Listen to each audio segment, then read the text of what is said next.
Olá, bem-vindo a mais uma série aqui na Academia da Mineração. Meu convidado agora é o Renato e nós vamos conversar sobre empreendedorismo mineral. Até gaguejei para falar. O tema é novo, é diferente e é da autoria do meu amigo. Então vamos conversar um pouquinho sobre isso?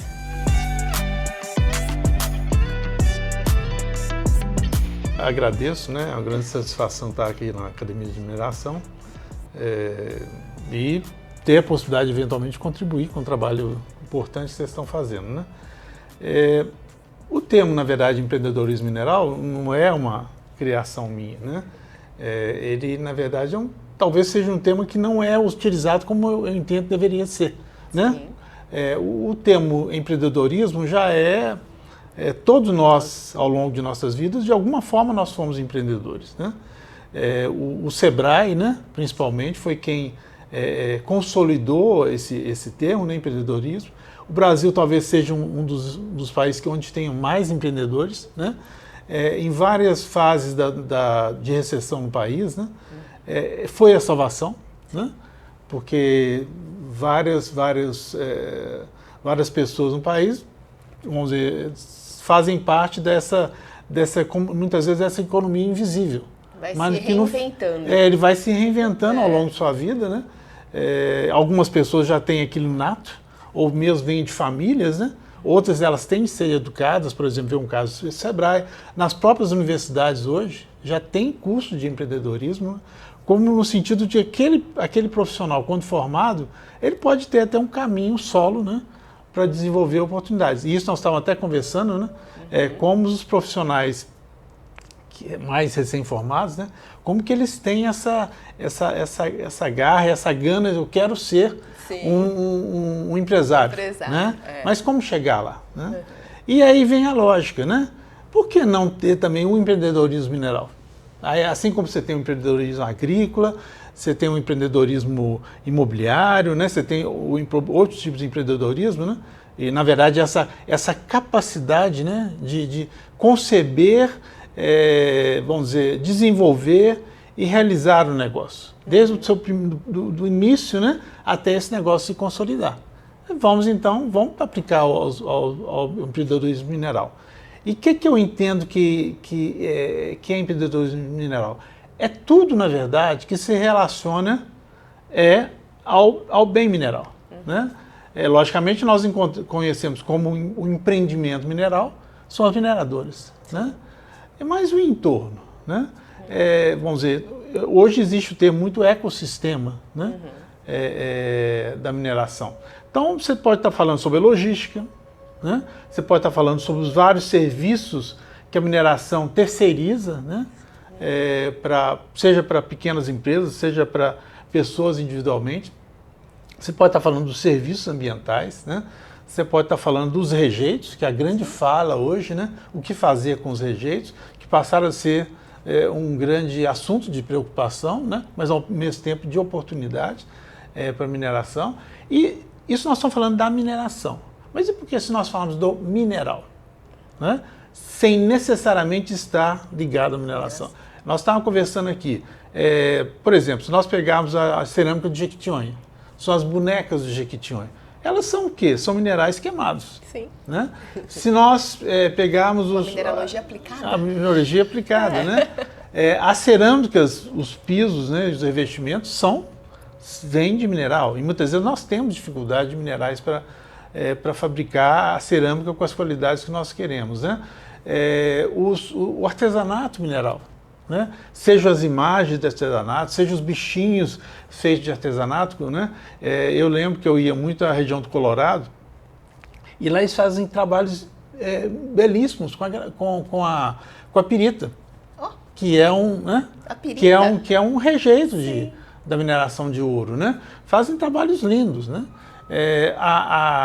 O governo da Bahia, ele é um governo que investiu muito e tinha um projeto chamado Projeto Prisma, que é justamente capacitar, né, principalmente no interior, né, aos cidadãos, né, às pessoas que estavam procurando novas formas de se manter, como usar o mineral no sentido de produzir o artesanato mineral.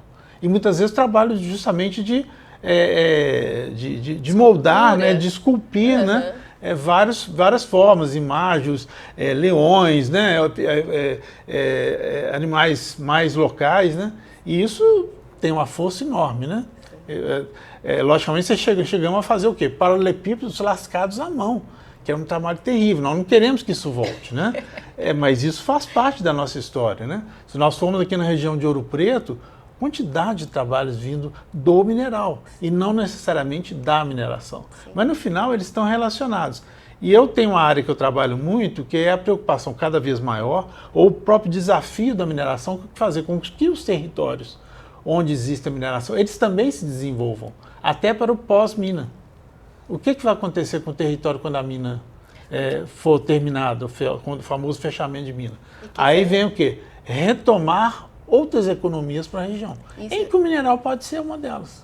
Isso é muito importante quando você coloca dessa forma, porque a gente percebe que quando chega uma mineração, a sociedade talvez tenha até uma cobrança, uma ânsia de que as pessoas sejam incorporadas, né? Então, vai trabalhar como técnico, como operário e tal, mas uma característica do depósito mineral é que ele é exaurível, né?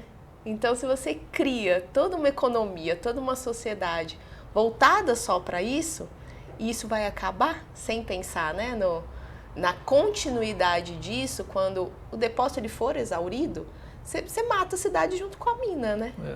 Eu participei de um projeto de cooperação com a França, né, entre Minas Gerais e a França, que justamente já antecipando o futuro dessa problemática do fechamento de mina e a retomada de outras atividades, ter uma economia similar à economia produzida pela mineração, né? Então, eu trabalhei muito com o pessoal da região de Lille, mas era para o carvão, porque parou de repente a produção de carvão. E o grande desafio dessa região foi o quê? Tudo bem, parou a produção de carvão. Como é que nós vamos fazer de novo essa região se transformar de novo numa região forte com outras economias? A primeira coisa que essa região fez foi o seguinte: o que nós podemos tirar daquele profissional que trabalhou décadas em mineração? Tá? Quais são as habilidades que eles vão ter? E aí o que? A região passou a ser uma grande região de negócios de meio ambiente, tá? Negócios de reciclagem, né? Negócios de mecânica. Por quê? Porque era, vamos dizer, aquelas décadas que o profissional trabalhou, ele tem uma vocação para outras economias, né? Então a mineração considera que é uma escola. Eu mesmo, originalmente eu não sou profissional tipo de mineração, eu sou engenheiro químico, mas meu primeiro emprego foi numa empresa mineral, uma empresa de refratários, né, magnesita, e que foi minha escola. Então eu virei um apaixonado pelo mineral, pelos bens minerais, e por suas aplicações também pela mineração, que eu vejo que nós como estando presente em um território minerador, nós temos que começar a nos perguntar: será que eu estou tirando as vantagens que eu poderia ter com tanta cultura de mineração e do bem mineral? Será que nós não podemos criar outros negócios? Então falta talvez uma formação nesse sentido, que é justamente a nossa ideia de promover essa fala do empreendedorismo mineral e quem sabe o SEBRAE e outras entidades, as universidades, as escolas de nível médio, né, possam começar a levar aos seus estudantes, né, esses novos conceitos. É o que nós estamos começando aqui. Nesse primeiro vídeo, né, porque ainda tem muita conversa sobre o tema. Então, olha só, a ideia é falar sobre os minerais, né? A quantidade, a gama de oportunidades, né, que nós temos olhando para esses minerais. Não só para o bem mineral, minério, né? Não só para as hematitas e para as magnetitas que vão virar aço, não só para o calcário que vai virar... Nossa, o calcário vira corretivo agrícola, ele vira um tanto de coisa além de ser utilizado na siderurgia, mas para todos os outros minerais. Então, nós estamos falando de mineralogia aplicada, nós estamos falando de mineração, nós estamos falando de arquitetura. De arquitetura. Né? Nossa, olha que link, né? O quanto a humanidade e os projetos, a gente precisa disso, na engenharia mesmo, na questão, né, da parte agregada, construção de pontes, tudo isso. Então, acho que é parar para olhar, né? Acho que o recado desse primeiro vídeo é esse, né? E só terminando, a grande importância é o seguinte, nós temos de olhar o ecossistema mineral, os ambientes onde os minerais estão, sejam como grandes operações, seja como um depósito que muitas vezes nunca foi tocado, né? Vamos dizer, a gente veja o caso de Olivina, né? Lá para a região do Patrocínio. Eu lembro que eu sempre falava, gente, nós temos um depósito de classe mundial aqui, né? Como é que nós podemos dar utilização a isso? Eu tenho uma tese que onde nós temos depósito de classe mundial, nós vamos desenvolver aplicações que vão dar a esses depósitos a importância que eles têm. Né? Muitas vezes você demora tempo, né? Mas aí vem as mudanças tecnológicas, né? As mudanças de desafios, nós estamos com um novo desafio e vem aí, que é a questão de mudanças climáticas, né? Em que além de nós investirmos na transição energética para não chegarmos à elevação da temperatura, nós também vamos ter de tornar os ambientes mais resilientes, mais adaptáveis às mudanças climáticas. Sim. E que eventualmente vão demandar uma série de minerais, né, para criar essa resiliência. Então, eu vejo que o nosso futuro, o futuro dos negócios minerais, ele é enorme e ele pode nos surpreender se nós começarmos a olhar com esse olhar do que é alavancado pelo mineral. Exato. Se a gente for pensar, inclusive hoje, né, a gente tem uma demanda tão grande pelo lítio, a gente voltar a 15 anos, nem precisa voltar tanto, né? As necessidades eram outras. Então, eu até brinquei num congresso esses dias. Por que a gente está atrás do lítio? Aí ficou todo mundo caladinho. Por causa do carro, não sei. Pois a necessidade é a mãe de todas as coisas, é o mercado. Aquele depósito está lá há milhões de anos. A gente resolveu olhar para ele agora. Por quê? Porque se fosse alface, né? Se a gente estivesse precisando de alface nas baterias, em vez do lítio, a gente estava caçando de produzir alface.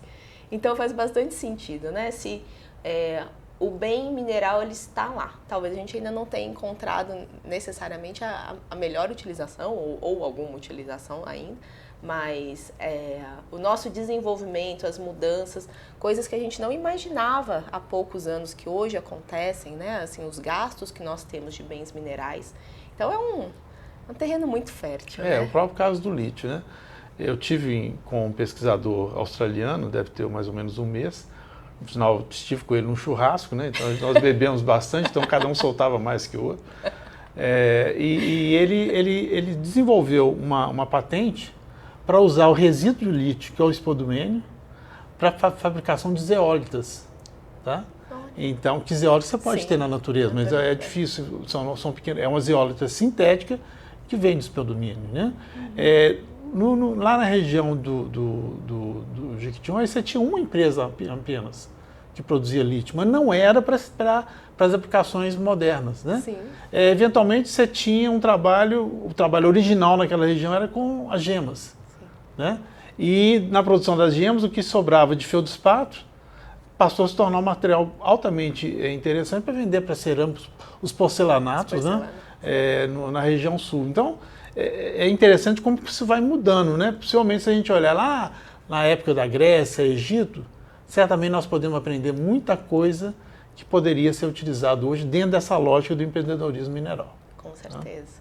E na lógica do ecossistema, né? Porque isso é uma outra coisa bem importante. A hora que a gente olha para a mineração, a gente tem engenheiros até de saneamento, porque tem toda uma necessidade ali de uma... Eu falo que a mineradora, ela vira realmente um pequeno ambiente onde se junta tudo. Tá todo mundo ali dentro, os economistas, os engenheiros, os administradores, ali cabe tudo.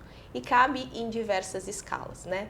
Lembrando, né, que talvez o discurso pareça meio distante, que a gente esteja falando de grandes empresas, mas mais de 90% das mineradoras ou quem trabalha com pesquisa mineral no Brasil são pequenas e médias empresas. Então é um ambiente muito promissor, né, para a gente discutir sobre empreendedorismo mineral. Mais alguma coisa sobre esse vídeo? Não, só que me passou aqui agora que a mina de Passagem, por exemplo, né, que é uma antiga mina subterrânea de ouro, hoje é um grande empreendimento de turismo. De turismo, tá? Exato. Que é uma referência ali para a região de Ouro Preto e Mariana. Então tudo pode virar negócio, estejam atentos. Né? Exato. Só o primeiro vídeo, hein, pessoal? Continue nos acompanhando.